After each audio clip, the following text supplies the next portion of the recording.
So the other day, we didn't get finished straight through the doctor's opinion, but we got most of what we wanted to get done.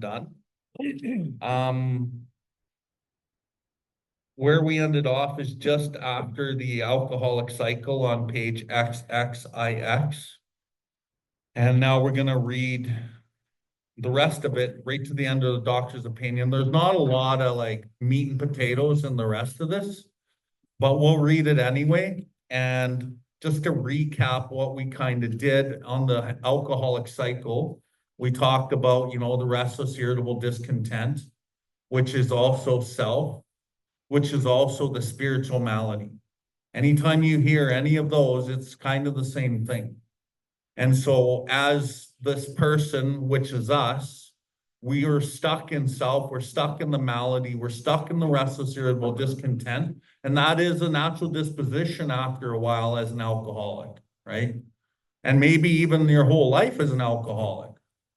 But it doesn't really matter how you got there. The important thing is to identify being an alcoholic, and we have a solution for you. And how we do that is we go through step 1 of our literature.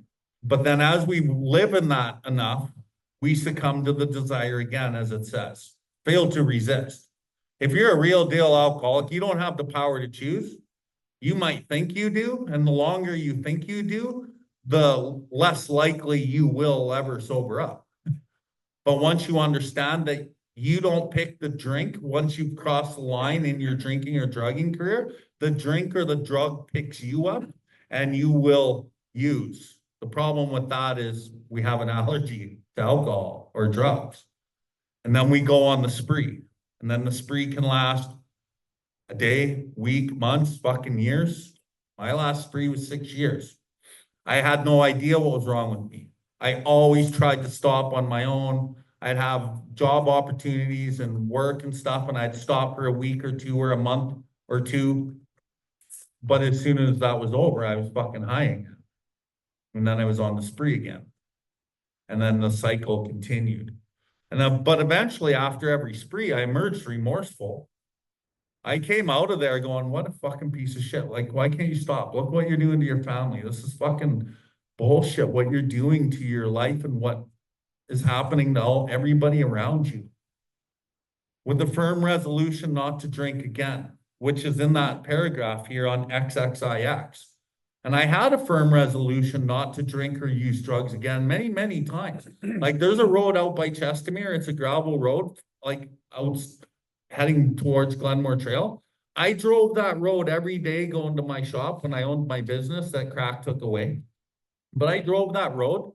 And I bet you if you were running a lawnmower out there in that ditch from Chestermere to Glenmore Trail, you'd find about 1,000 fucking crack pipes in that ditch. Because I quit every day. And I threw another crack pipe out every day. But I didn't understand that I don't have the power to say no. And I will always pick up because I'm restless, irritable, discontent. I live in the malady and I live in self. So I bought another one every day. And this went on, like it says here, with a firm resolution not to do it again, drink again. This is repeated over and over and over. Unless this person can experience an entire psychic change, there is very little hope of my recovery. And that was the truth. But until I came here and I read the doctor's opinion and I read the other chapters that we'll read for step 1, I didn't really know what was wrong with me. I just thought I was a piece of shit in many respects. And so that's kind of where we're at. This will be repeated over and over and over, right? Gord, you want to add to any of that before we kind of keep going here? You covered it all, buddy. Okay. Okay. Straightforward. I exit a spree, ashamed, and a firm resolution to change. Never doing this again. It's pretty straightforward. Anyone relate? No. Nobody? Bailey's just like that. Okay. On the other hand, and strange as this may seem to those who do not understand, once a psychic change has occurred, the very same person or people we just all had our hands up, right? The very same people who seem doomed who were throwing crack pipes in the ditch every single day, who had so many problems they despaired of ever solving them, suddenly find themselves easily able to control their desire for alcohol or drugs. The only effort necessary being that required to follow a few simple rules. Uh-oh, rules. I never liked rules. No wonder it took me 27 years to sober up. Men have cried out to me in sincere and despairing appeal. Doctor, I cannot go on like this. I have everything to live for. So remember, this is the doctor writing still. We're still in the doctor's opinion. And he's speaking in the first person. Many men have cried out to me in sincere and despairing appeal. Doctor, I can't go on like this. I have everything to live for. I must stop, but I cannot. You must help me.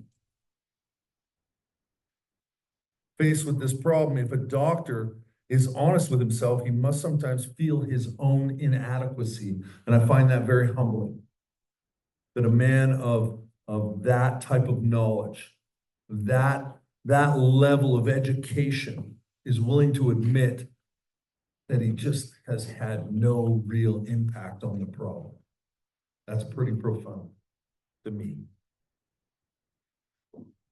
Although he gives all that is in him, it is often not enough. One feels that something more than human power is needed to produce the essential psychic change.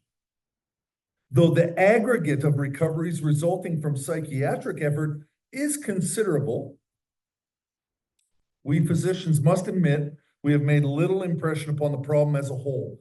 Many types do not respond to the ordinary psychological approach. I do not hold with those who believe that alcoholism is entirely a problem of mental control. How many of you felt relieved when you read that the first time? Yeah, me too. I thought there was something wrong with me, really, really wrong with me, and it wasn't fixable. This starts to give me just a touch of hope. I've had many men who had, for example, worked a period of months on some problem or business deal which was to be settled on a certain date favorably to them. Nothing wrong. They took a drink a day or so prior to the date, and then the phenomenon of craving, what we've been talking about this entire chapter, the physical allergy, became paramount to all other interests, so that the important appointment was not met. These men were not drinking to escape, they were drinking to overcome a craving beyond their mental control. I'm gonna stop there. I've said everything I want to say, so Okay. go ahead. I'm just gonna go back a little bit to one who feels that something more than human power is needed to produce the essential psychic change. So back earlier in the doctor's opinion, it talked about we doctors have realized for a long time, all the doctors, all the medical fraternity who's been helping alcoholics and addicts have realized for a long time that some form of moral psychology was of urgent importance. Lee, what was that definition? Yeah.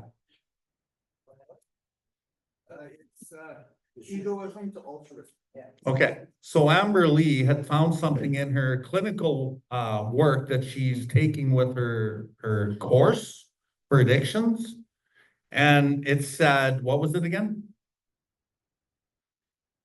So for moral psychology, the definition was egoism versus altruism. So that's very important. We talked about altruism last week. And that the solution to our disease lies within altruism. We work out our solution on the spiritual and altruistic plane. Altruistic means unselfishly devoting oneself to the welfare, happiness, and well-being of others. So again, it's saying that again, right? The moral psychology was of importance to alcoholics, but its application presented difficulties beyond our conception. The doctors knew something needed to be done, but they didn't know how to fucking do it.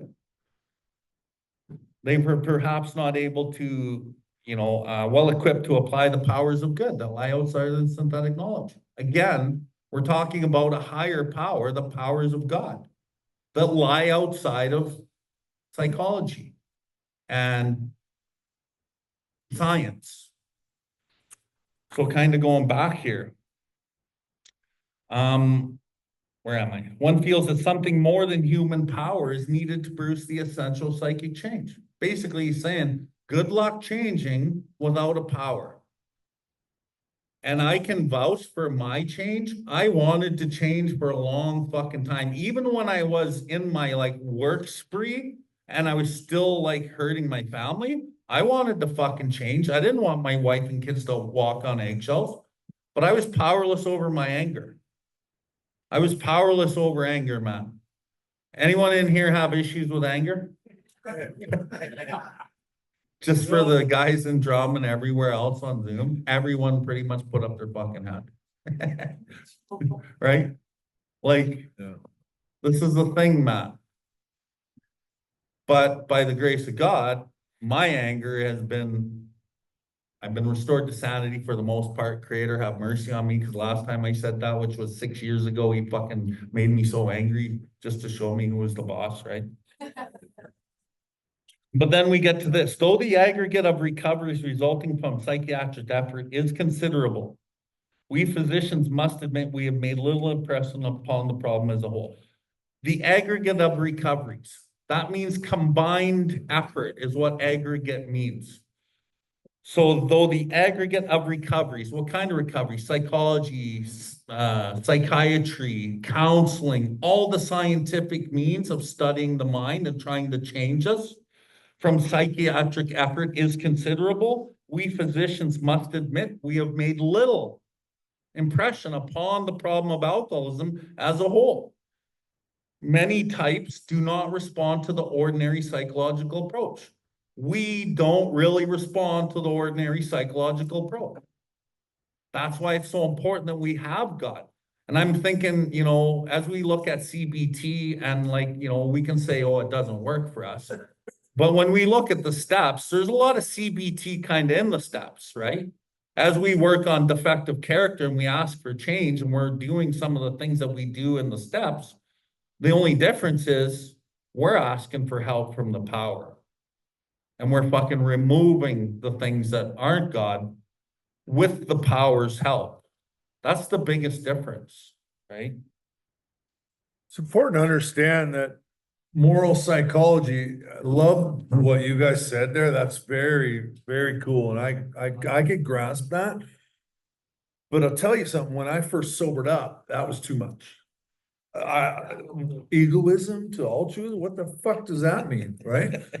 So my sponsor was very patient with me, and he explained to me that moral psychology was just a psychologist trying to get people to teach people how to make good decisions, honest choices, principled behavior. And I think that that's where they're failing, right? We have to go through a whole process here through these steps to be able to actually even look at ourselves and start to be willing to change our behaviors and to change how we think. And then even more effort before it actually happens, when we don't even realize it's happened, just out of blind faith. So, you know, I just wanted to throw that in there because, you know, egoism versus altruism, I love it. But at day 1 or day 30, there's no fucking way I was hearing that. You know what I mean? So I just want to throw that in. No, that's a great point, and I'm really happy you brought that up. And like, it's kind of like, well, we got to start somewhere, right? We got to start somewhere. So we start at the start. And if you're willing to want to change, that's the only thing we really need, right? And we work from there. Like, there's a lot of new people in here. My friend that I met from Lethbridge, everyone, this is Jason, he's from Lethbridge. He came with me today. He's got 90 days. He's first time ever in the program. Welcome. And he doesn't really know what the fuck he's doing. Anyone relate? Right? Yeah, look at her. But he's here. I right? still don't know what I'm doing. They just threw a book at me and said, you're gonna read tonight. But he's starting somewhere, right? And on the way here, he was saying, I just want to be my best self that I can be, man, for my kid. And I'm like, yeah, dude, you don't need to go any further than that. Just come and learn. And like, that's all of us. Like, we just start at the start and be willing to grow along the journey, right? Like, and don't compare yourself to anybody else. Just compare yourself to who you were yesterday and try to keep going. And even if you were worse than you were yesterday, fucking smarten up and try to be a little better. Oops. So next paragraph, other page, XXX, top of the page.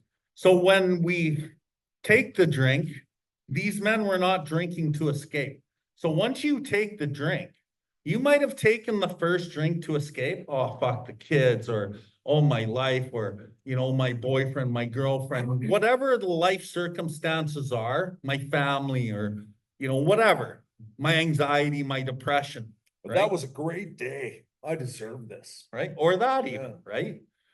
But then you put it in you. But at first you're trying to take the edge off usually, right? We're trying to get some edge off so that we can what? Get some ease and comfort, right? And that's what alcohol and drugs did for me for a long time. I did like the effect it produced when it worked. But then we get here and these men were not drinking to escape. So at a certain point, when I put it in my body, I'm no longer drinking to escape after that first or second one. I am now under the lash of the allergy and alcoholism, and I will go on and on and on. And I'm not drinking to escape after the first one. I'm drinking to overcome a physical craving in my body beyond my mental control, which is why I can't stop. But when I went out, I was like, I'm just going to have 3 hoots of crack and I'm fucking going to get back to work. 3 days later, no money.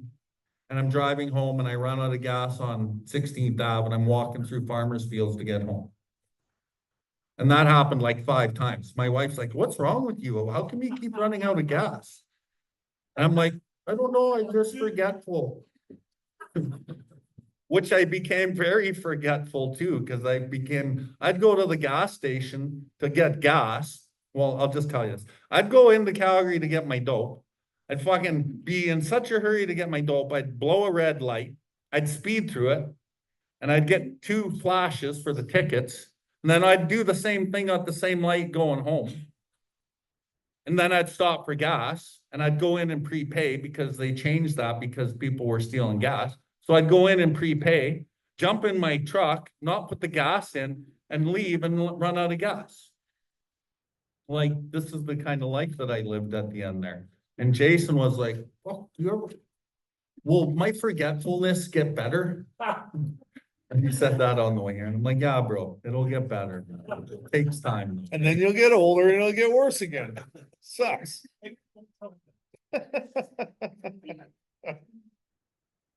Yeah, that's it. That's all I got on that. Do you still like to jump to 136? Cause I do. Let's do it. Yeah.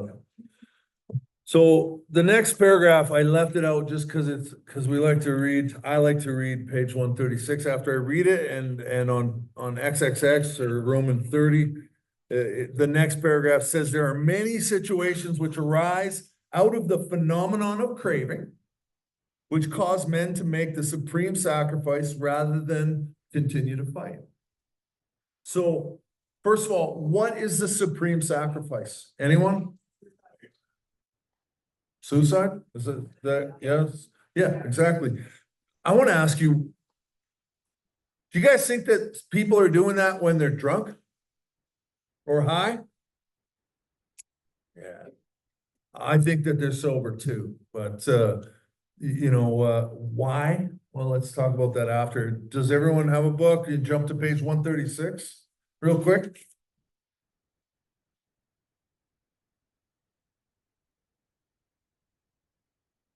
To employers. I was at one time assistant manager of a corporation department employing 6,600 men. So that's 6,600 men. He's a big manager. This is a big time guy. One day my secretary came in saying that Mr. B insisted on speaking with me. I told her to say that I was not interested. I had warned him several times that he had but one more chance. Not long afterward, he had called me from Hartford on 2 successive days, so drunk he could hardly speak. I told him he was through finally and forever. You're fired, basically. Done. My secretary returned to say it was not Mr. B on the phone, it was Mr. B's brother, and he wished to give me a message. Well, I still expected a plea for clemency, but these words came through the receiver. I just wanted to tell you that Paul jumped from a hotel window in Hartford last Saturday. He left us a note saying you were the best boss he ever had and that you were not to be blamed in any way.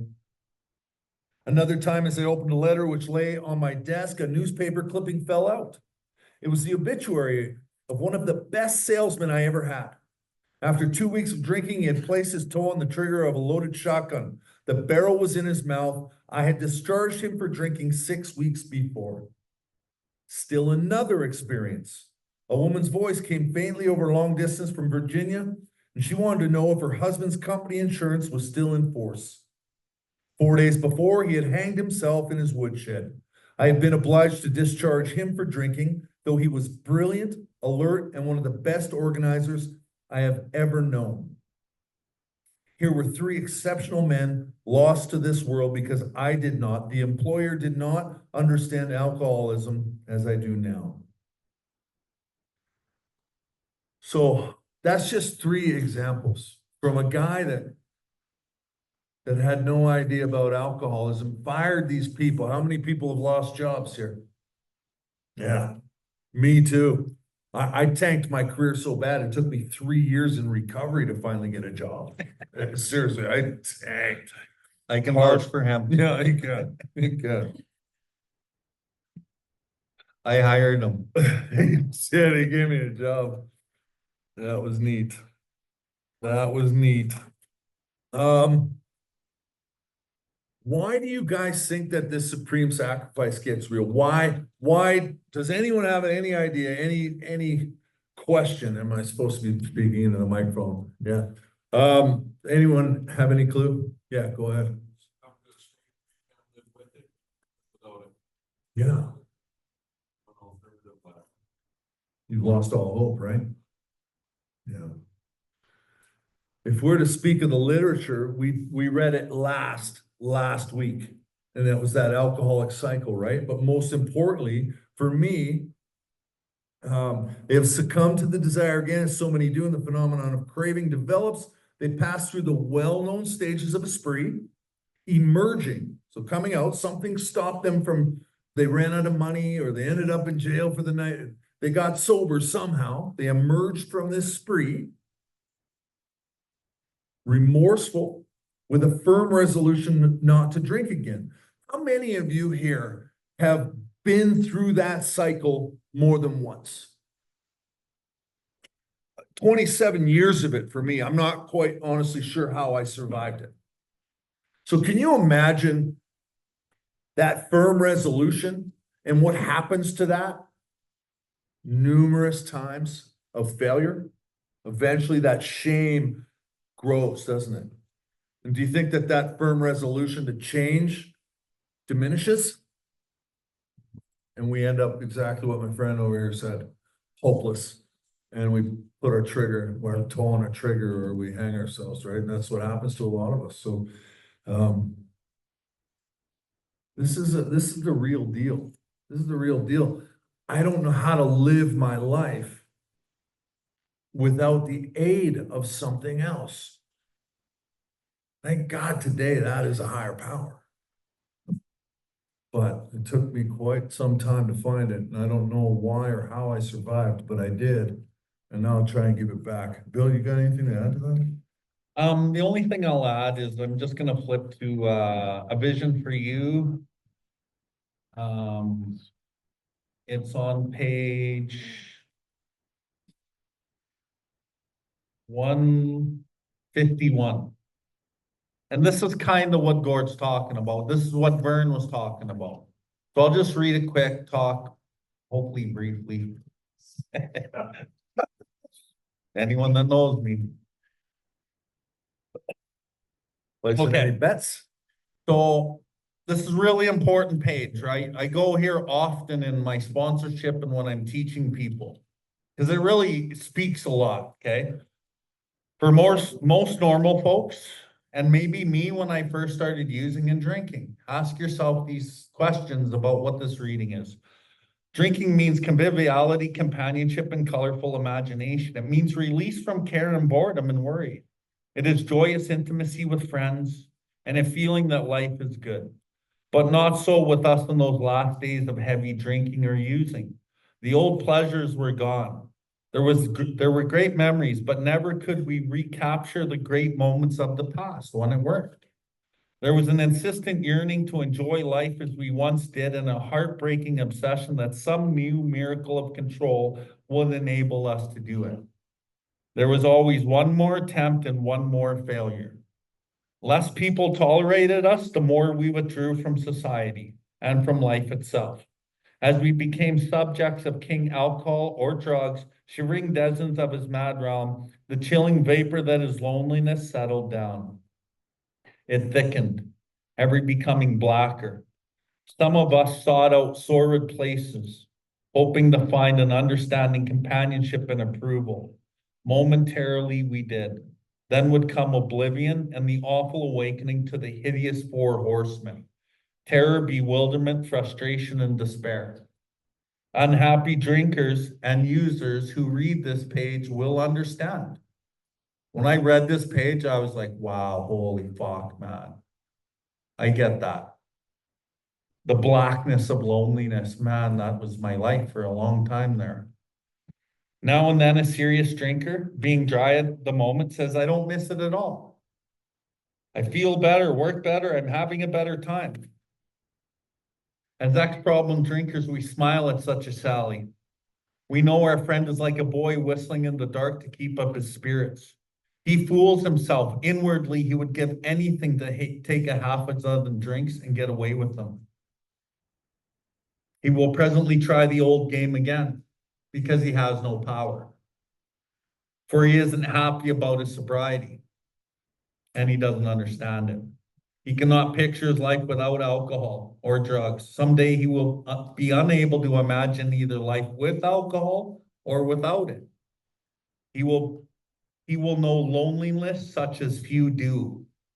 He will be at the jumping off place. He will wish for the end. So again, that's where it takes us. This guy in this story, it used to work. It took his everything away from him. And when it worked, it's great when it works, till it doesn't work. And then you can't live life sober because you're too restless, you're discontent, you don't have your medicine. And so a lot of us end up taking our lives, which is why suicide's big in the program.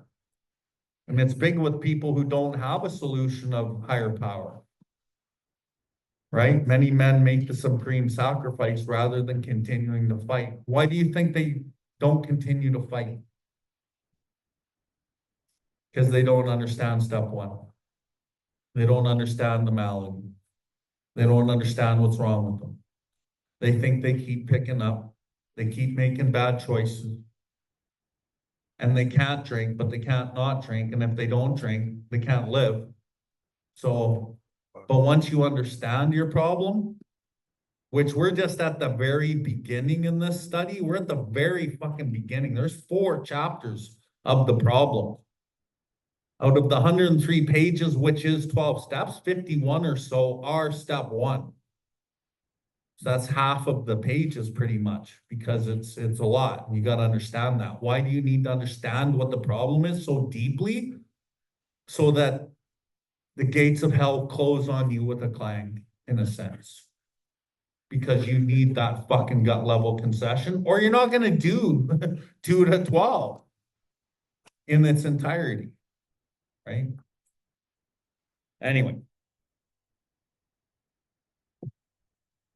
Any questions or any comments, anyone? Okay, let's blast through this and take a break at when we're done. What's funny about that? Do you want me to keep reading or do you want to? Oh, yeah, it's my turn to read. Sorry, buddy. No. Okay, Back to the doctor's opinion on. XXX, okay. I'm just gonna say my opinion on this. I don't really agree with what I'm gonna read here, and I'll tell you why as I read it. You can have your own take on it, but the classification of alcoholics seems most difficult and in much detail is outside the scope of this book.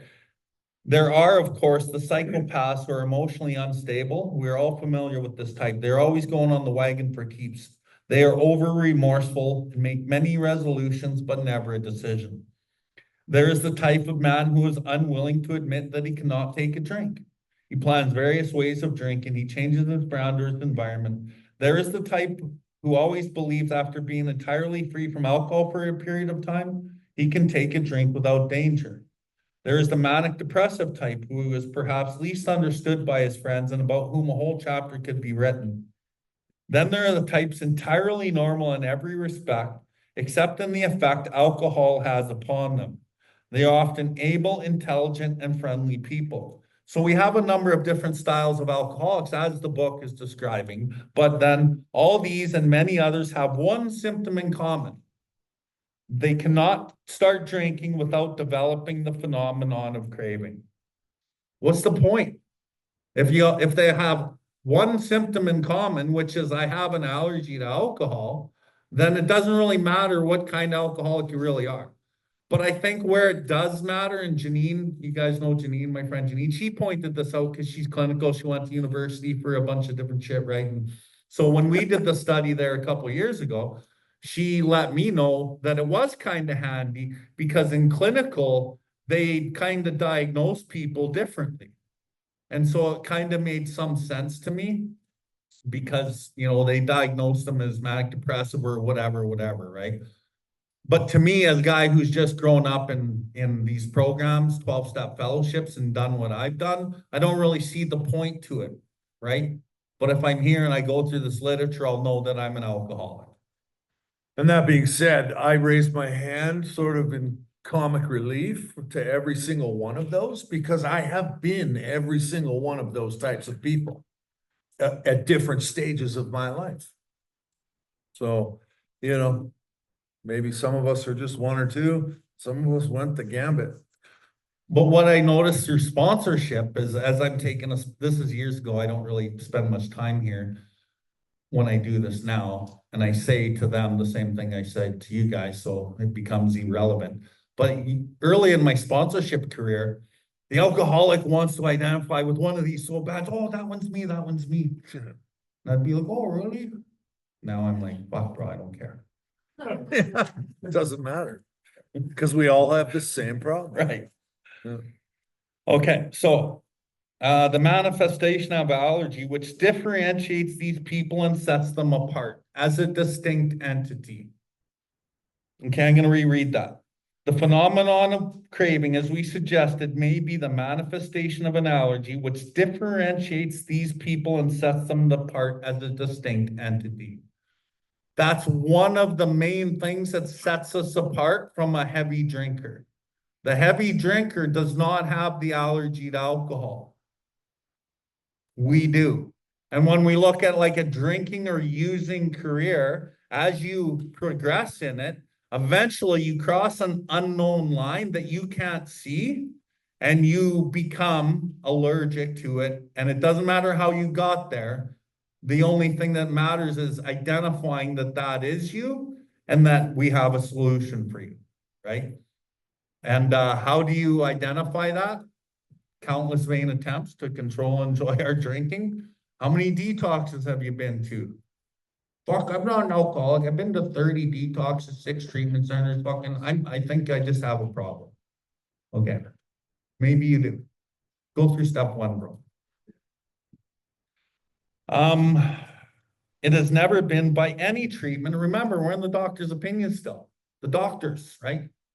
One of the main doctors in America that represents the medical fraternity, I want to point out. It has never been by any treatment of which we are familiar, permanently eradicated. never goes away. Once a Allergy. pickle, never going back to being a cucumber. You've all heard it, right? The only relief we have to suggest is entire abstinence. That's it. That's my take, entire abstinence, right? And I know there's a lot of like modalities in our world today that go against total abstinence, a lot of harm reduction modalities, and you know, everyone's like, oh, fuck, there's so many ways to recover. And yeah, there is. But be real careful if you're an addict or alcoholic with these like harm reduction models and like convincing yourself. Does anyone have any comments on this part? Tommy? The biggest part with harm reduction is like the abstinence of society right now is allowing people to, you know, they're sort of enabling them to do it. Yeah.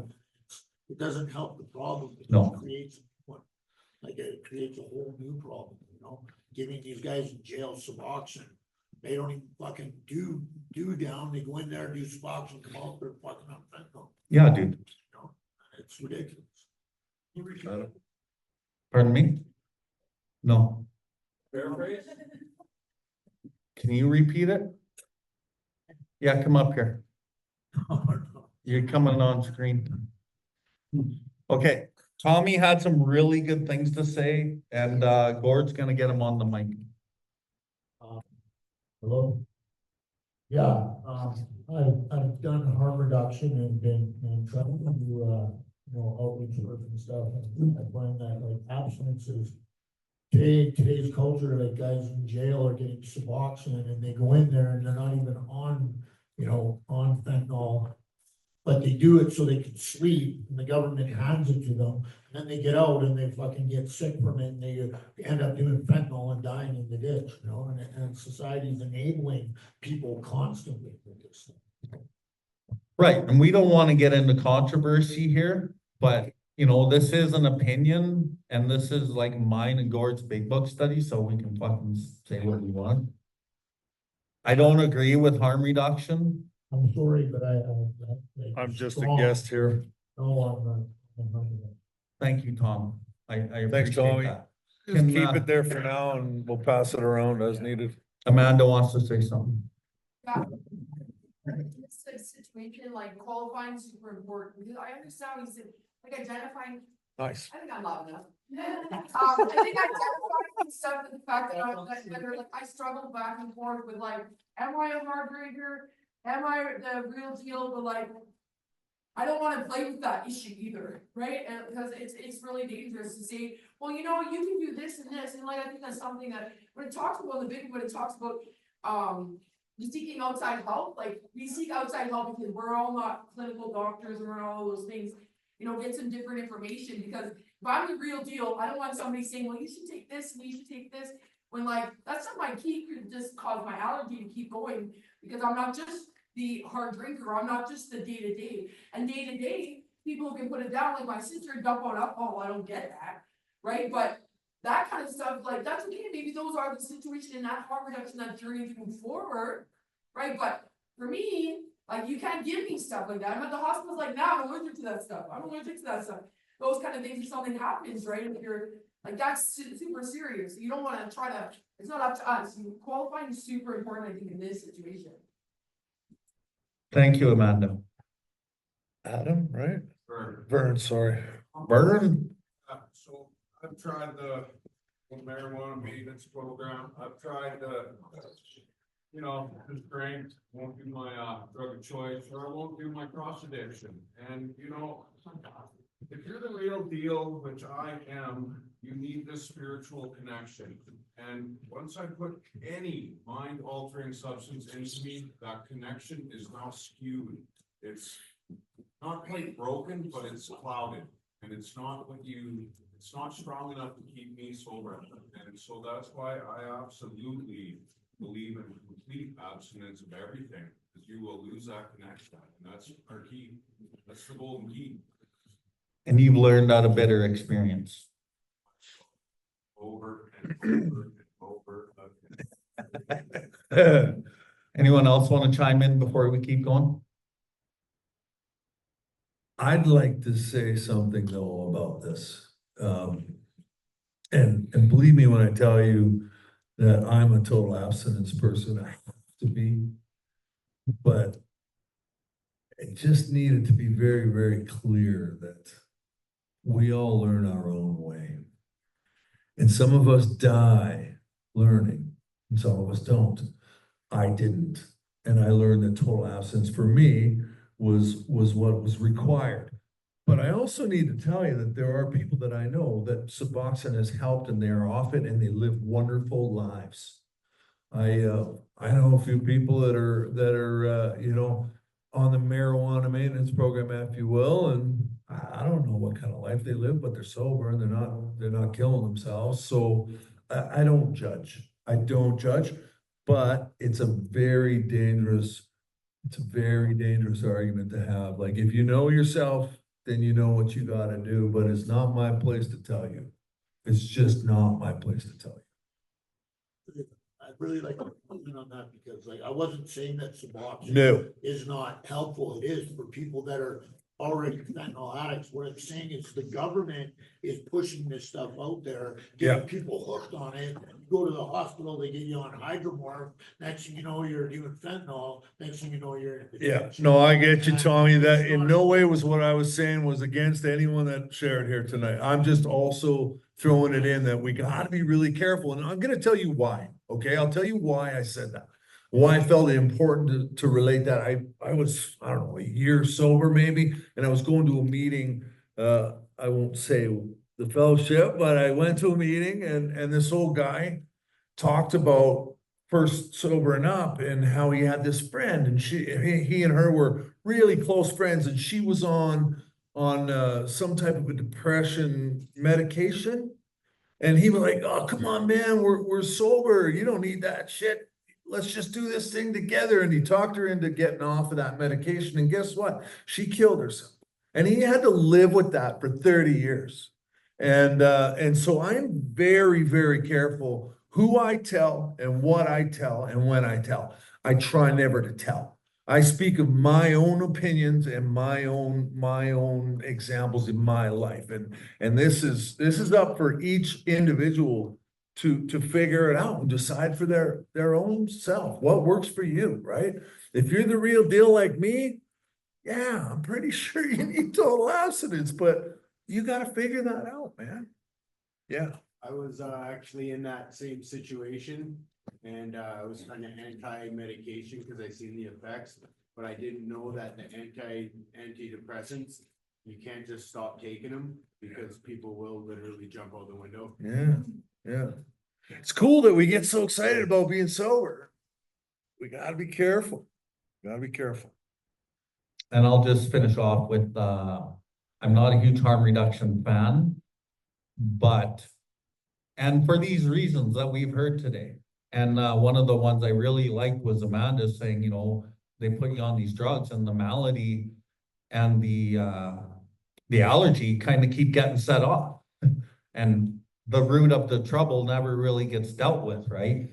Always refer to the doctor, but in the same breath, you know, everyone's on their own journey, everyone's gonna do, and there's a lot of advocates for this harm reduction, and I have to work in the industry. I've had to learn how to really scale back my opinions and how I say things so I can work with people and be like peaceful within what other people are doing. And not everyone agrees with what we're doing or what I do.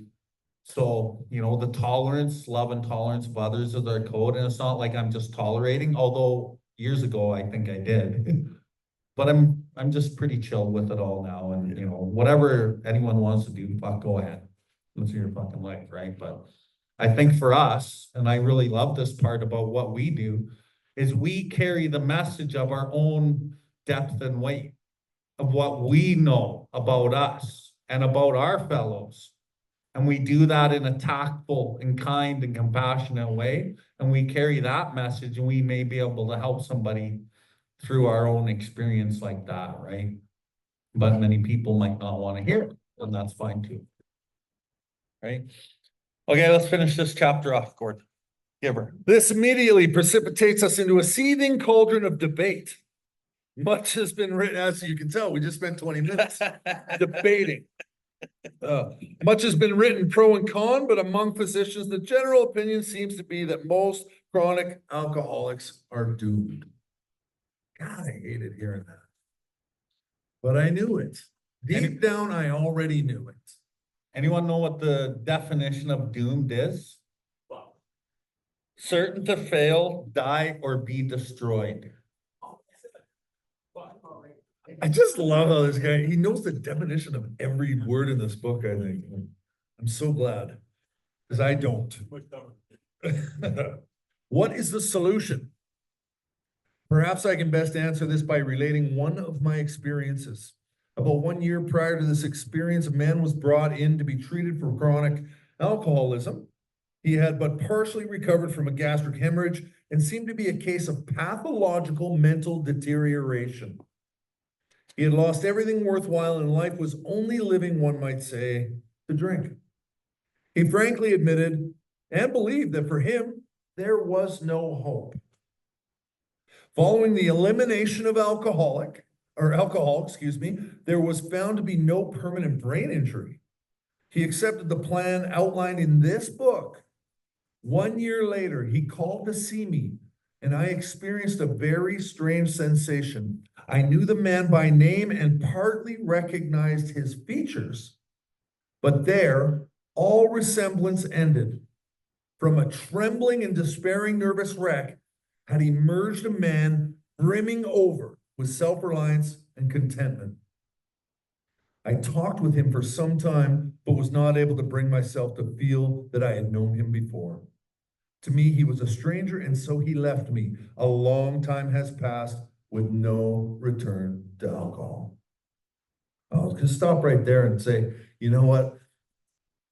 I couldn't memorize that paragraph, but every time I read it, I think I was like 2 years sober or something, and I ran into my friend Ed. I don't know, some of you might know Big Ed. He moved up north. Yeah, you remember Eddie. Good dude, loving guy. And we were speaking. We got set up to speak together at Renfrew Detox. And I jumped out of the truck and he realized who I was. And he said that paragraph out loud to me because he couldn't believe, because if you saw a picture of me when I first sobered up, it would be shocking, right? It would be shocking. And he was in shock. I love this. No return to alcohol. Keep going, yeah. When I need a mental uplift, I often think of another case brought in by a physician prominent in New York. The patient had made his own diagnosis and deciding his situation hopeless, had hidden in a deserted barn determined to die. He was rescued by a searching party and in desperate condition brought to me. Following his physical rehabilitation, he had a talk with me in which he frankly stated that he thought the treatment a waste of effort unless I could assure him, which no one ever had, that in the future he would have the willpower to resist the impulse to drink. His alcoholic problem was so complex and his depression so great that we felt his only hope would be through what we then called moral psychology, and we doubted if even that would have any effect. However, he did become sold on the ideas contained in this book. He has not had a drink for a great many years. I see him now and then, and he is a fine a specimen of manhood as one could wish to meet. I earnestly advise every alcoholic to read this book through, and though perhaps he came to scoff, he may remain to pray. William D. Silkworth, MD, or medical doctor, I believe is what that stands for. So just before we go on break, I just want to say a couple things. What happened where Gord was talking back there was the psychic change had occurred in this man. And the doctor didn't recognize him. He's like, holy shit, you have fucking changed, man. Wow. And I've seen people like that where I met them at some point and then a year or two later, I met them and I barely recognize them. And then when I finally realize who it is, I'm like, no fucking way. You look fucking great. And on the flip side, I've seen people in recovery that have been really fucking happy and healthy and doing good. And then they left. And then I seen them 2 or 3 years later. I'm like, no fucking way, you look like fucking shit. Yeah, I quit going to meetings, I quit talking to my sponsor, and I relapse and haven't been able to breathe a sober breath in 3 or 4 years or whatever it is. Right? That happens. Or, you know, I know David knows a gentleman who I'm gonna talk about, I'm not gonna mention his name, but I helped this guy, my sponsee helped this guy. He was a chronic addict alcoholic. He got sober, did really well in the program. And then he heard about using pillars and all the things. And, you know, my sponsee was his sponsor. And so he had a suggestion of what he wanted to do. It involved dating a woman, like always. It's always women or men that really fucking destroy the sobriety and early sobriety. So just know that from Heller Penn. So anyway, he goes to a sponsor and he says to them or to him, like, this is what I want to do. He's like, terrible idea. I don't think that's a path you want to take. He's like, but I'm not just going to tell you what to do. Call your pillars. I was one of the pillars. He called me. I said, terrible idea. I wouldn't suggest you do that. He called like 5 pillars and they all said, terrible idea. You know what he did? He did it anyway. You know, within a year, he was hooked on heroin. And then he came back finally. And I was so happy to see this guy come back. And then he went to treatment and he was doing really good. And then he went out for one night. He was fucking dead. Yep. How many times have I heard that story? Way too many. Too many. So anyway, on that positive note, let's go for a break. And right now it is, And if anyone wants to see a picture of me when I sobered up, by all means, come on by. I'll show you. 15 minutes. We'll get back to the podcast in a second. The opinions expressed on this podcast are solely of the guest sharing or myself. We have no affiliation with any 12-step or recovery program. And if you do like our work, please consider visiting BILLWARDLIFE and supporting what we do. Now back to the podcast. Okay, so we're skipping Bill's story. We're not going to do Bill's story. We will do that way later in the study. Why I take that approach is because if the alcoholic is dying of untreated alcoholism, the faster I get them through the actual steps, the better. So I go, doctor's opinion, there's a solution, more about alcoholism, and boom, that's the basis of this. The Bill's story has a lot of good value in it. I'm not saying that it doesn't, but I like to do it at the end if I haven't talked like for 6 months and wasted all that time. I'd like to do it at the end and then tie all the steps in the program together because it all comes together in Bill's story. So we're going to start on there's a solution. Page 17. Right on. Okay, I'll go first. Okay, there's a solution. We of Alcoholics Anonymous know thousands of men and women who were once just as hopeless as Bill. Nearly all have recovered. They have solved the drink problem. We are average Americans. All sections of this country and many of its occupations are represented, as well as many political, economic, and social religious backgrounds. We are people who would normally not mix. But there exists among us a fellowship, a friendliness, and an understanding which is indescribably wonderful. We are like the passengers of a great liner the moment after rescue from shipwreck, when camaraderie, joyousness, and democracy pervade the vessel from steerage to captain's table. Unlike the feeling of the ship's passengers, however, our joy in escape from disasters does not subside as we go our individual ways. The feeling of having shared in a common peril is one element in the powerful cement that binds us, but that in itself would never have held us together as we are now joined. The tremendous fact for every one of us is that we have discovered a common solution. We have a way out which we can absolutely agree and upon which we can join in brotherly and harmonious action. This is the great news this book carries to those who suffer from alcoholism.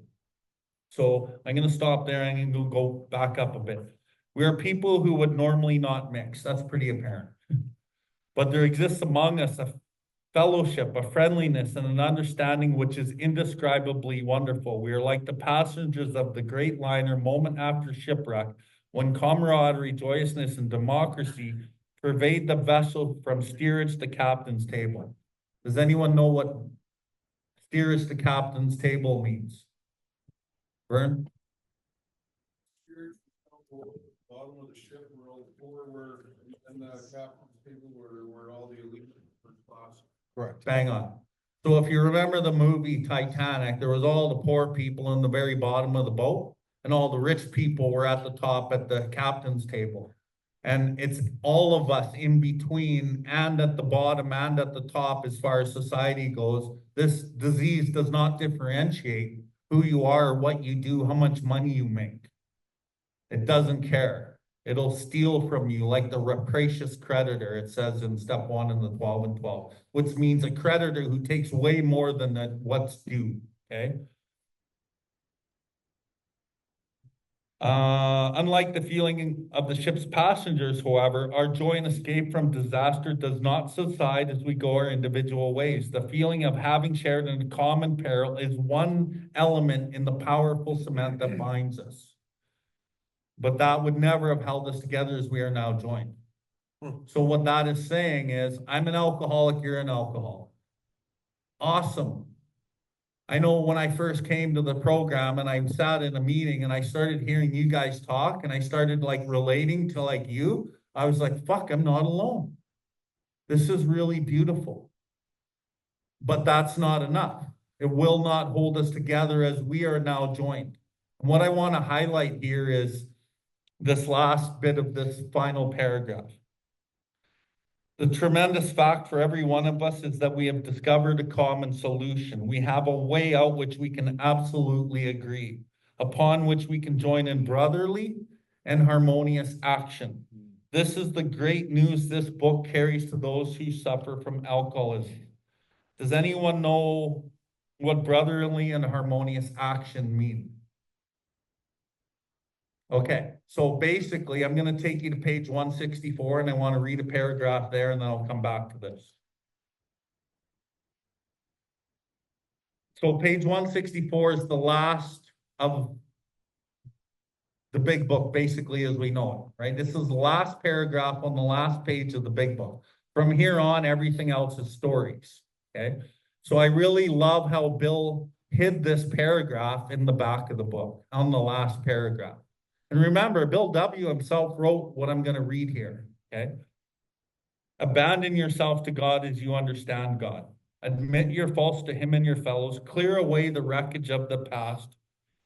Give freely of what you find and join us. We shall be with you in the what? Fellowship of the Spirit. And what? And you will surely meet some of us as you trudge the road of happy destiny. May God bless you and keep you until then. So there's my interpretation over the years that I've done sponsorship and been around the program. There's two fellowships in the program. There's the fellowship of tradition 3. You have a desire not to drink, you're a member. You have a desire not to use, you're a member. And that's the fellowship of tradition, or step 3, tradition 3, I should say. Like you're an alcoholic, I'm an alcoholic, but that will never hold us together like we're joined. The other fellowship, the one that relieves me from alcoholism, is the fellowship of the Spirit. But the key words in here is you will surely meet some of us as you trudge the road of happy destiny.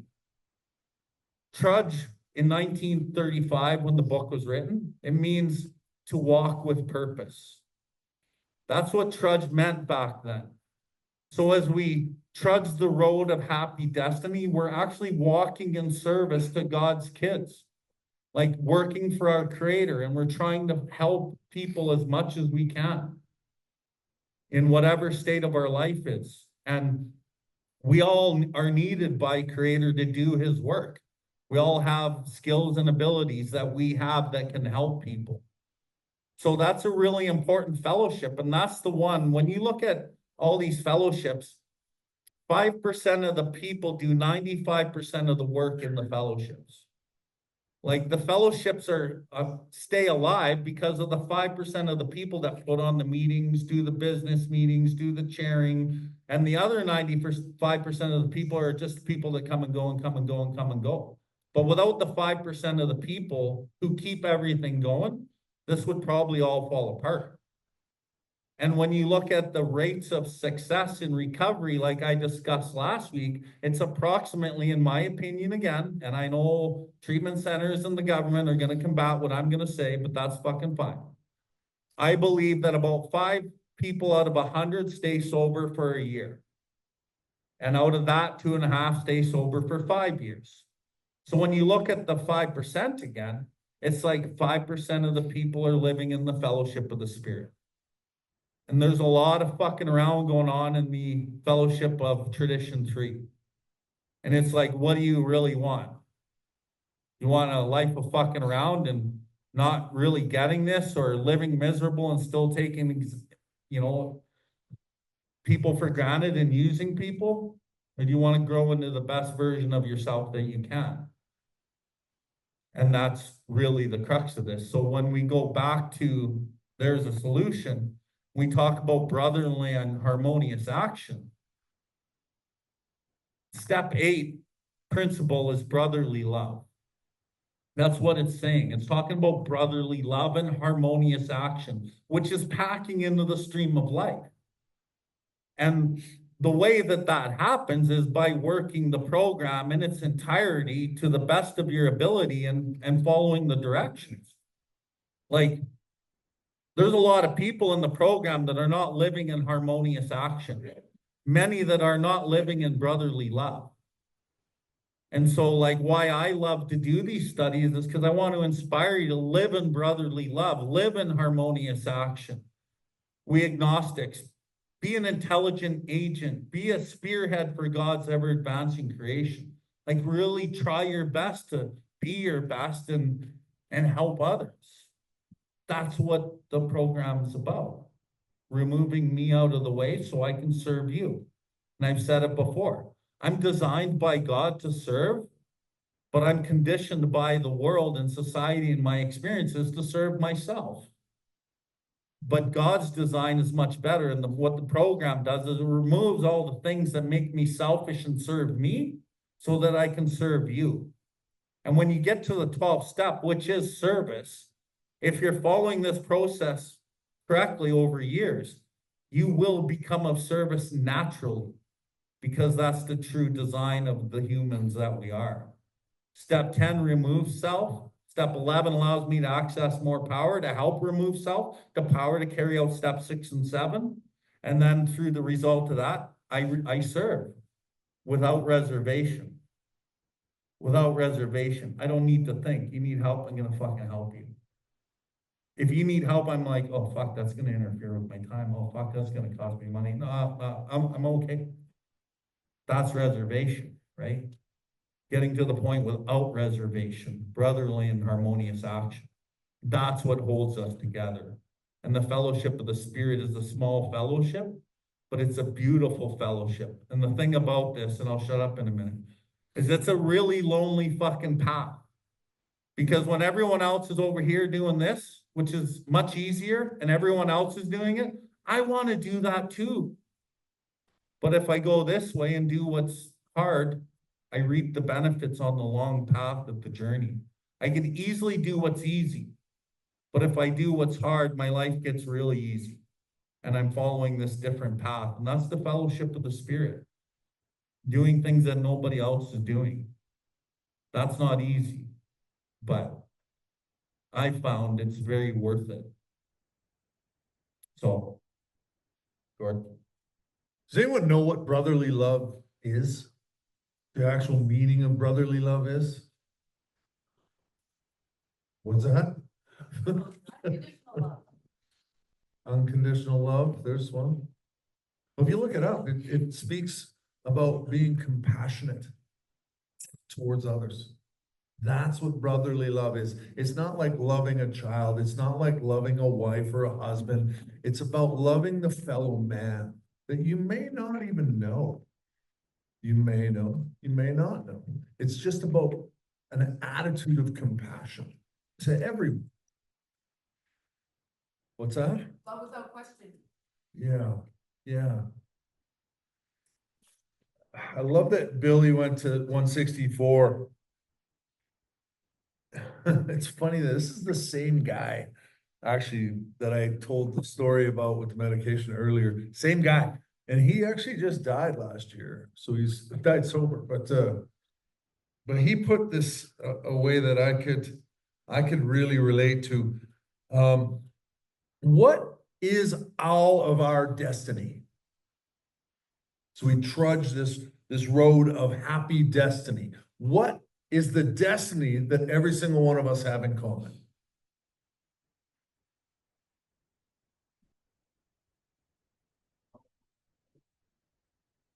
No, not all of us have alcoholism. Not all of us help one another. All of us are going to die, right?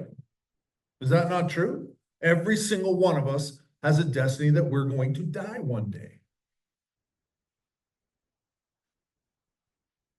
So if I'm trudging, walking with purpose towards a happy destiny or death, if you will, then I go back to what Bill was just talking about, living my life with compassion, brotherly love, and harmonious action, because we have tapped into a gift here in this program.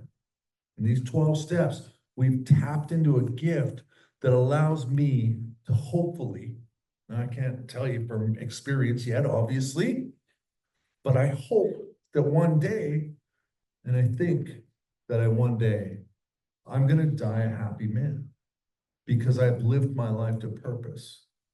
I have lived my life being compassionate and giving and of service to the people around me. And if I do that long enough, I just may look back on my life and be happy with what I've left behind. You see what I'm saying? Isn't that pretty fucking profound, right? I mean, this old guy, he left me that pearl. He passed away last year. Good man. 30 some years sober.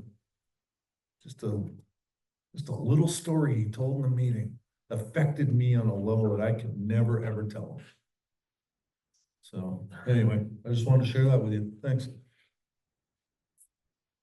And then I'll just finish with this. This is the great news this book carries to those who suffer from alcoholism.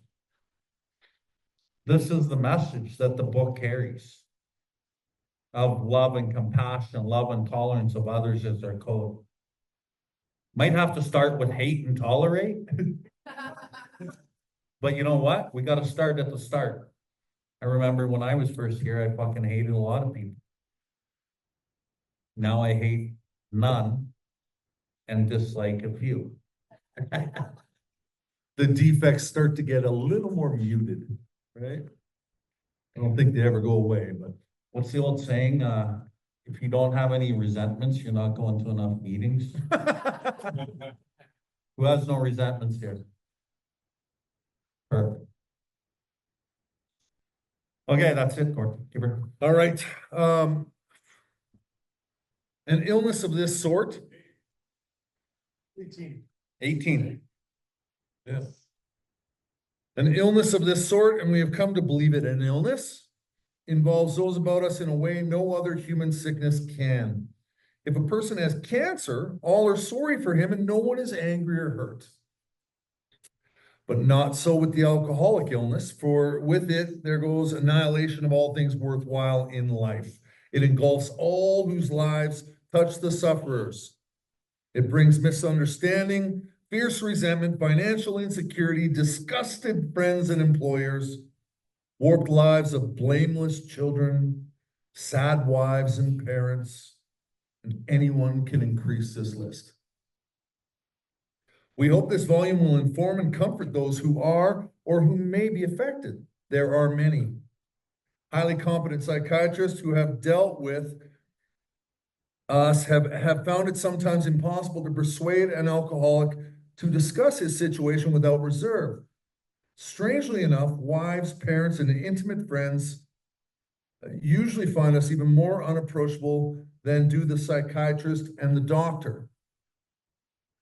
Now, what I'm about to read is how I try to sponsor people today. The ex-problem drinker who has found this solution, who is properly armed with the facts about himself, can generally win the entire confidence of another alcoholic in a few hours. Until such an understanding is reached, little or nothing can be accomplished. That the man who is making the approach has had the same difficulty, that he obviously knows what he is talking about, that his whole deportment shouts at the new prospect that he's a man with a real answer, that he has no attitude of holier than thou, nothing whatever except the sincere desire to be helpful, that there are no fees to pay, no axes to grind, no people to please, no lectures to be endured. These are the conditions we have found most effective. And after such an approach, many take up their beds and walk again. None of us makes a sole vocation of this work, nor do we think its effectiveness would be increased if we did. We feel that elimination of our drinking is but a beginning. A much more important demonstration of our principles lies before us in our respective homes, occupations, and affairs. All of us spend much of our spare time in the sort of effort which we are going to describe. A few are fortunate enough to be so situated that they can give nearly all their time to the work.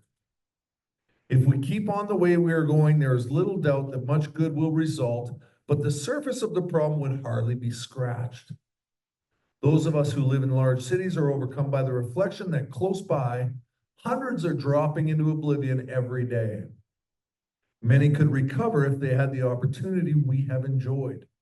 How then shall we present that which has so been freely given to us?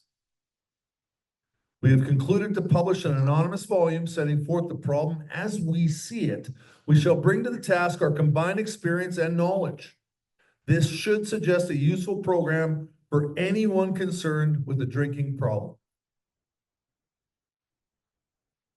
Of necessity, there will have to be discussion of matters medical, psychiatric, social, and religious. We are aware that these are matters, and they are from their very own nature controversial. Nothing would please us so much as to write a book which had that did not contain any basis for contention or argument. We shall do our utmost to achieve that ideal. Most of us sense that real tolerance of other people's shortcomings and viewpoints and a respect for their opinions are attitudes which make us more useful to others. Our very lives as ex-problem drinkers depend on our constant thought of others and how we may help meet their needs. All right, I'm going to stop there and we're going to go back and have a look. There's a lot of information in this program. I wanted to stop and say that is how I try and sponsor people. I found it that when I came to this room, to this attempt to get better, this attempt to find recovery, I hated people telling me what to do. I went to a treatment facility at one point and I ended up going into the office of that, one of the counselor's offices, and he's like, "What's going on, Gord?" And I went, "Are you in with me, man?" And that's how angry I was, right? And it just because he was asking me to do chores and things like that. I couldn't stand that, right? I just couldn't stand it. I couldn't stand people telling me what to do and who I needed to be. And unfortunately, I needed you to, but I didn't want to hear a lecture about it. I heard lots. I didn't want people to treat me as though I was less than, because I already felt I was. When I approach people, and even when I'm doing this study with you guys right now, and all of you, I share these little tidbits of my life so that you understand that I've been where you have been. I have felt hopelessness. I have felt desperation. I have felt utter aloneness. And I have felt the need to end my life. I felt that I would never find happiness. I can talk about all the drugs that I did, but it's not important. There's simply what got me here. the feelings, that desperation that I share with people, allow them to make it relatable to me so that they think that looking at me now, I might have an answer. Because I have a beautiful life today. I have 2 daughters that are wonderful and we have beautiful relationships. I just went skating on a wild lake in Jasper with one of them this weekend. Amazing time. And she loved every minute of it. And so did I. You know, I've been married. I've been married for more than half my life. My wife's my best friend. I run a company who, by the way, gifted me a partnership because of what I put into it for them. And that means almost nothing to me. I think it's a good thing in my life, but I like who I am today. There was a birthday meeting, and one of the topics was the big surprise. And that's what I said was my big surprise. I found out I wasn't a bad guy. And I try and help others. And when you look at me, you see that. And that's important to me. You see integrity. You see principles. You see that I make mistakes, but I try and make good on them when I do. And I knew Gord when he was smoking crack in his truck and coming into the meeting. I don't recommend that. It was terrible. Then he would leave the meeting and then come back again. I don't know what he was doing. Nobody knew. Nobody knew. I took a 90-day chip once. High as a kite. And they all knew. They looked at me and were like, should I give it to him? And everyone was like, yeah, you give it to him. You know? I sponsored guys. They were in my boardroom of one of the jobs I had, you know, doing a step forward. I was out in my truck smoking crack. I'm not saying this because I'm proud of it. I'm saying it because I was sick and I'm not that guy anymore. And the people that knew me as that guy see me today. And it's a miracle. And that's what we're talking about here. I get to take that to guys that need my help today. They need to find a higher power, and I can help be, you know, a bit of a guide in that thing. And that's what this is talking about. Many take up their beds and walk again. If we approach people in this way, not thinking I'm better than them, just sincerely want to help them, people recover. People recover. There's an answer in these pages. And it's really a beautiful, beautiful thing. And they're saying, and when they talk about this and they're saying, you know, we see hundreds dropping into oblivion. I think you and I we all know that that's turned into millions, right? Like people are dying every day. These last 5 years, it's been crazy. The people that are dying. The fentanyl is killing people. It's crazy. They're dropping into oblivion. We need more of us. 12-stepped members giving back to the community and helping pull those people out of the pits of death and hell. Come and hear. I don't know if any of you look what's going on in this alley out here. I lived that. Yeah. I lived that life, man. It sucks, especially in this weather. You know, we need people helping those people, and that's what this is talking about. I'm not better than anyone out there. I just found God. That's it. Some people, you know, how many of you here in this room went into a treatment center or something and sobered up, and all of a sudden you wanted to become a counselor? I mean, I definitely did. Nobody hired me, but, you know, I definitely wanted to do it. Nobody hired me. Thank God, that wasn't the plan for me. But that's what it says here. Not all of us get to do that, but some of us do. Look at this guy. He helps tons of people. It's crazy. I'm glad that you get to do this for a living. Because Me too. it's crazy what you do. You help so many people, Billy. I love you, bud. Really, really love who you are. It's neat. It's not for everyone though, right? And that's what this is talking about. It's just saying we all have different roles. But if we can all come together with the same solution and the same attitude and help people, that's enough. Go ahead. Beautiful, bro. Thank you. Top of 18, an illness of this sort. Notice how Bill W., and I'm going to point out, Bill W.'s articulation of his writing is very important. He made no mistakes in how he punctuated and wrote lines. An illness of this sort, hyphen, and we have come to believe it is an illness. Think about that. Have come to believe it is an illness.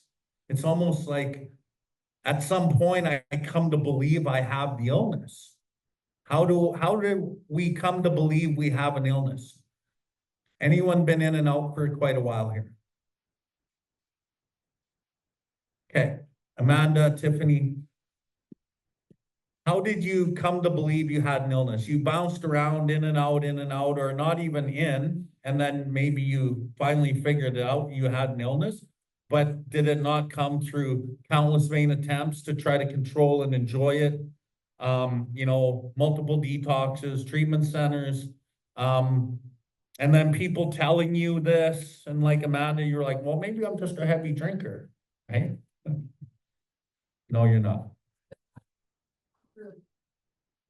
But that's kind of what we have come to believe, that we have the illness through what Gord was talking about. The message that can interest and hold these alcoholic people, we're holding you, must have depth and weight.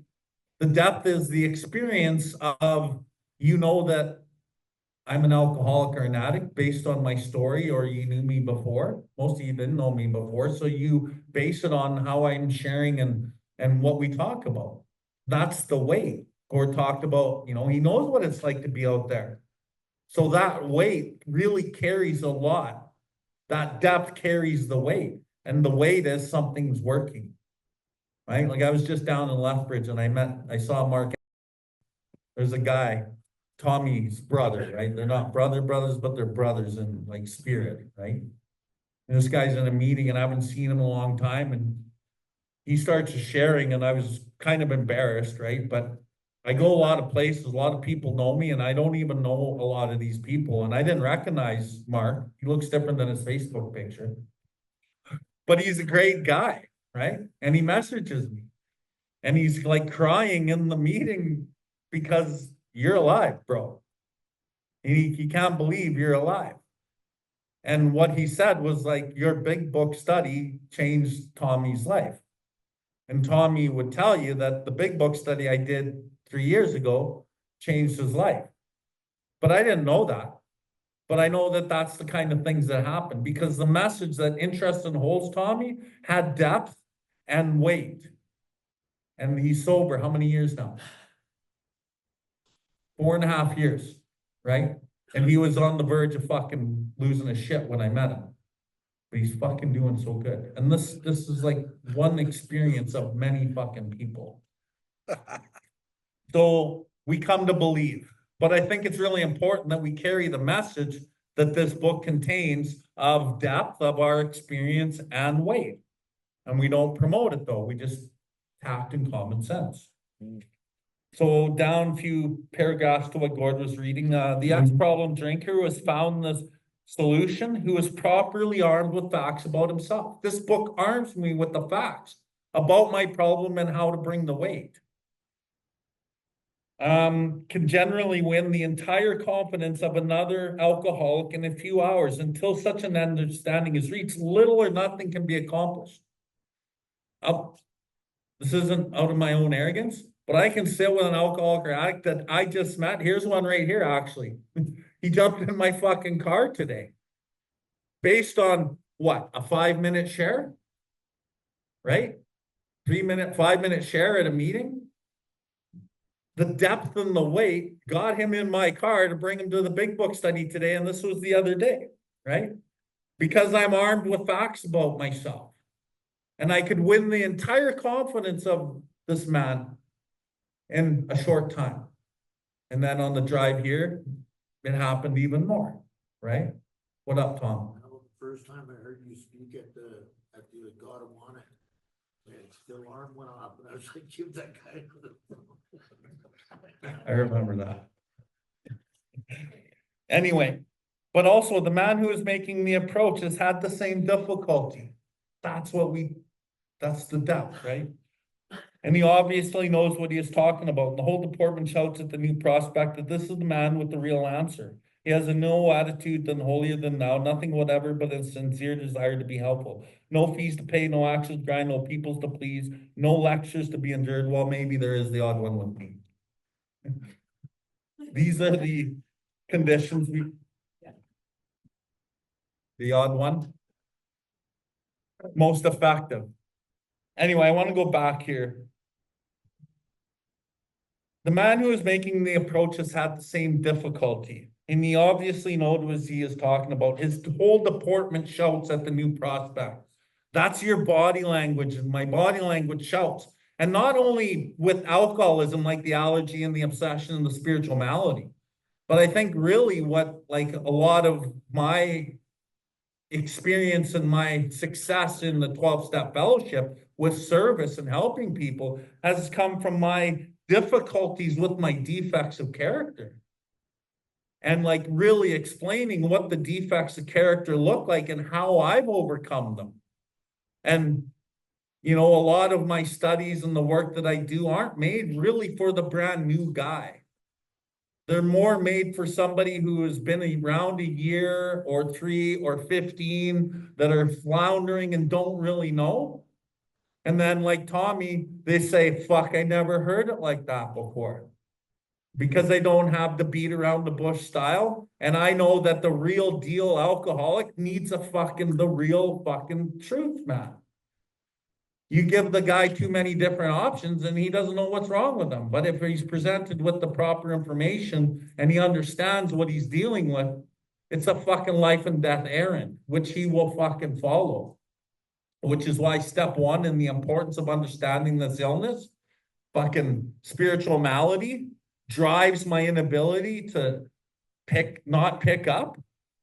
And I take it in my body, I go on an allergy spree. And if I don't have a psychic change, a shift of how I think and view life, I'll fucking do it again. So my most important aspect of this has nothing to do with the drugs and alcohol, right? And I'm going to flip over here, page 19, top of the page, 1 paragraph down. We feel that the elimination of our drinking is but a beginning. That's it, man.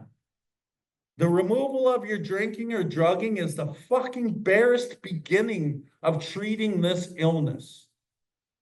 A much more important demonstrations of these principles, what can't happen unless you work through the steps. Lies before us in our respective homes, occupations, and all of our affairs. It's much more important for me to practice this out there than it is right fucking here. All of us spend much time, spare time. Okay, I'm going to go down a bit. Next paragraph. If we keep on the way we are going, there is little doubt that much good will result. But the surface of the problem would hardly be scratched. Because the surface of the problem is alcohol and drugs, and it's hardly scratched when you remove it. Those of us who live in large cities are overcome by reflection close by hundreds or thousands or millions, I guess, as Gord said, are dropping into oblivion every day. And they are. Crazier than ever. People are dying. And many could recover if they had the what? The fucking opportunity. You know how lucky we are? It's like hitting the fucking Lotto 649 jackpot, man. That's what this is. This is an opportunity. It was my opportunity to change my life. I had no idea how lucky I was when I came here. I thought life sucked and I thought I was sentenced to fucking 12-step recovery. But the sentence has turned out to be the greatest blessing.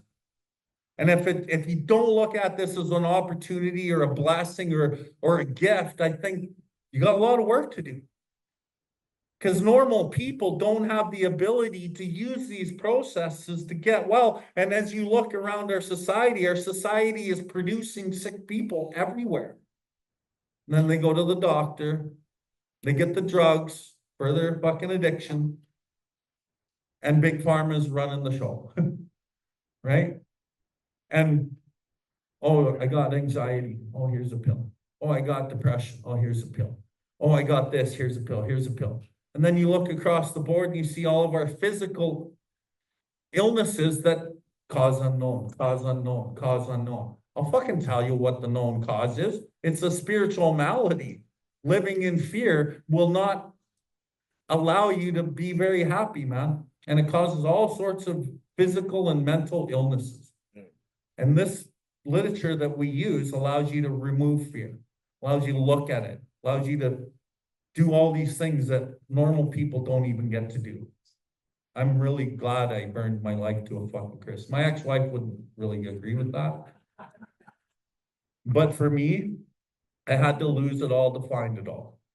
I had to lose it all out here to find it all in here. It's an inside job. Then I'll finish with this. How then shall we present what has so freely been given to us? Anyone answer that? Pardon me? That's a perfect answer. Yep. Okay.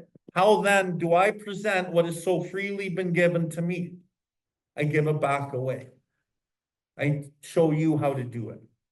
I share my experience, my depth, and my weight with you. I spend my time. What's the most valuable commodity we have in this world right now?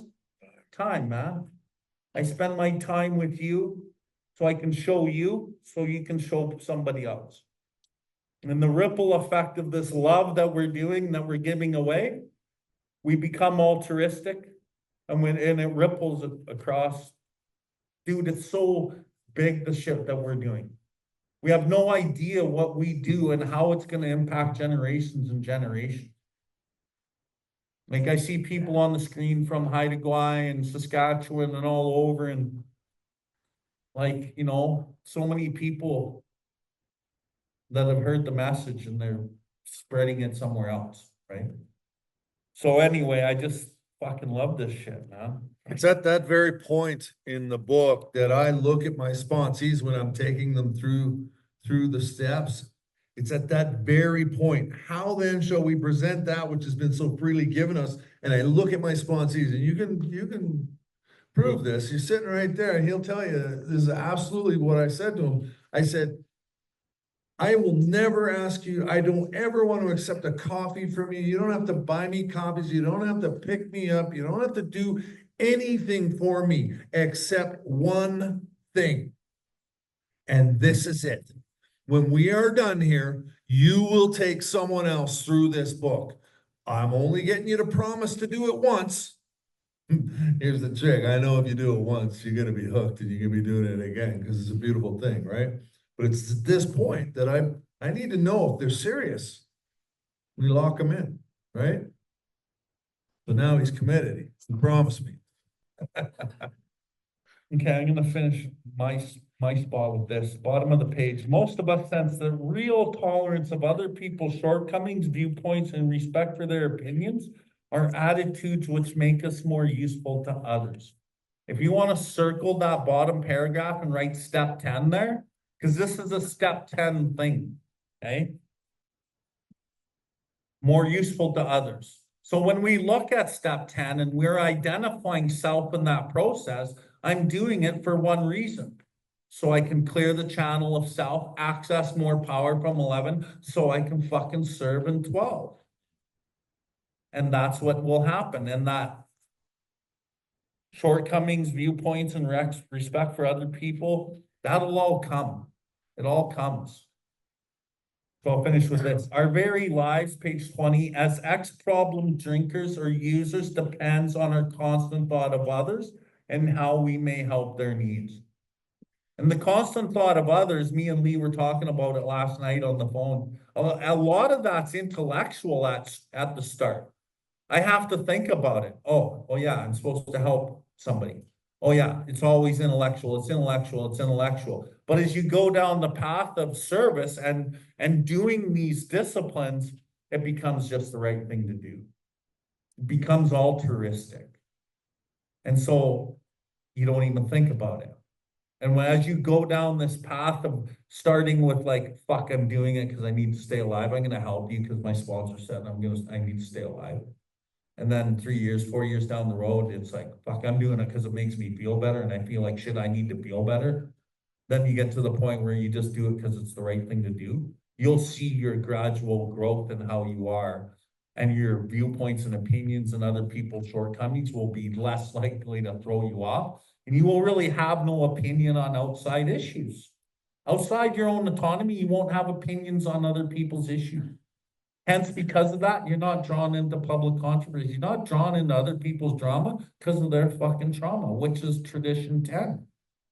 That is a promise that comes from working step 10, which starts at the start, like we started the session off. You got to start at the start. Maybe it's hate and tolerate, but I got to try to think of other people. Yeah, Lee. Facts. And it doesn't say I just help alcoholics. That's right. It's all people, man, and it's my family, it's people sitting out there, it's just people, it's brotherly and harmonious action. Lee talked about we help all people. I totally agree. But God made me uniquely useful as an alcoholic to get to a place where I want to help all people. Yeah. But yeah, we do. And what are they both talking about to simplify it for everyone here? It's a complete psychic change. Because when I came in these rooms, that is not how I thought. So, you know, it's important to understand that this solution is a work in progress. You know, it takes time. And again, ego versus altruism. So it's the process going from ego to altruism. What is ego? E-G-O, edging God out. If God's love, it's the absence of love. What's the absence of love? It's usually fear. So it goes from fear to love. And we are love. And you won't need to really give love to people, because when you are love, you just love. Yeah, man. Right? You don't need to, I gotta give this guy love. You're just loving, man. Fuck, right? Anyway. So.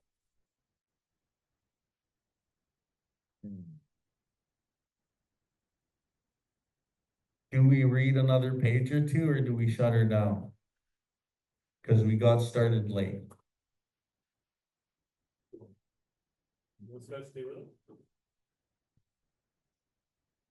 What about drum? You guys able to stick around for a little bit longer?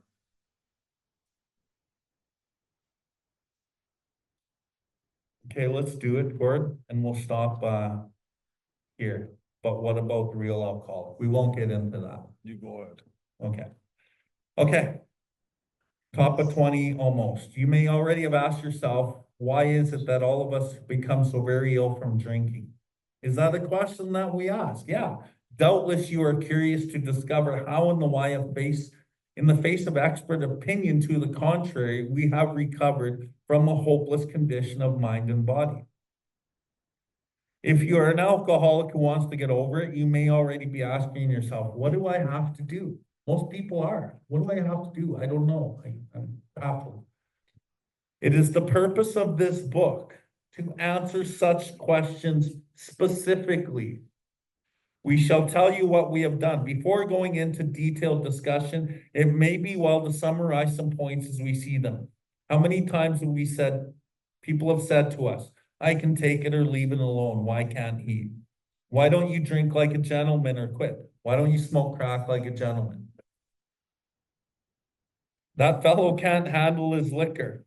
That fellow can't handle his fentanyl. He's always dozing off.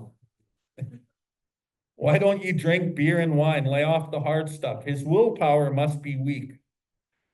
He could stop if he wanted to. She's such a sweet girl. I think he'd stop for her sake. The doctor told him that if he ever drank again, it would kill him. But there he is, all lit up again. Now, these are commonplace observations drinkers hear all the time.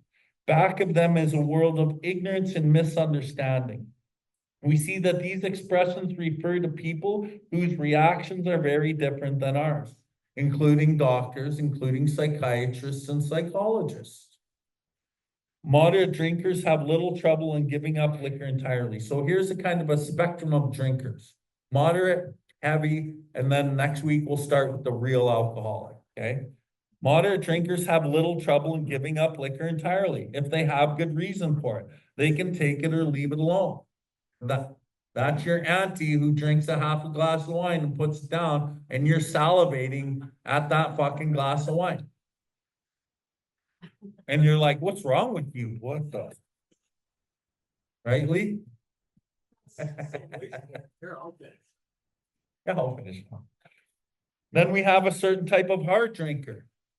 And I think that a lot of like the modalities of recovery in today's world, not including what we do, but in the world, because they don't talk about what we do in the world, right? I think a lot of those modalities, psychology, psychiatry, they work for a heavy drinker. These things really do work for a heavy drinker. But I find we fall through the cracks. Then we have a certain type of hard drinker. He may have the bad habit badly enough to gradually impair him physically and mentally. And it may cause him to die a few years before his time. If a sufficiently strong reason, ill health, falling in love, change of environment, or the warning of a doctor becomes operative, this man can also stop or moderate. Although he may find it difficult and troublesome, he may even need medical attention. So what it's saying is a heavy drinker might even look like an alcoholic. But if you give him sufficient enough reason, he may be able to stop or moderate. He might even need detox and treatment. But he can probably pull it together, and he doesn't need to do what we need to do. How many heavy drinkers and moderate drinkers in the program? Lots. So when Buddy goes to one meeting a week and never does the steps and his life's fucking perfect and him and his kids and his wife are on Facebook every week and you're just like, holy shit, what a beautiful life. And you're sitting here struggling, trying to go to one meeting a week and fucking banging your head against the wall. You're not the same as him. And that's the thing about the messages in the meetings. On a 3-topic discussion meeting, you're not getting the goods of what a real alcoholic is. But you're able to share your ego alcoholic opinion on trust or honesty, and everyone else in the meeting can also. So I think it's really important that we go through step 1 and we really identify with who we are. We go to meetings and we really share our experience, strength, and hope, and the weight and the depth of our illness based out of the literature, because that's what actually grabs the real alcoholic. I'm going to die if I listen to the heavy drinkers recovery program or a moderate drinker. I'm going to fucking die. So it's really important for us as spearheads to bring what we learn here, regardless of if you stick out like a sore thumb. I went to Regina. There's people from Regina here. I went to Regina. I got told to shut the fuck up by some old lady in a meeting. She said, that's enough out of you. I said, okay. And I shut up. Why she tell me shut up? Because I talked about God. I talked about steps. I talked about sponsorship every fucking day. And then I came back the next day after she told me to shut up. Know what I shared about? God, sponsorship, and the steps. But you know what ended up happening there? For the first year, I was there a year. For the first 6 months, nobody would talk to me.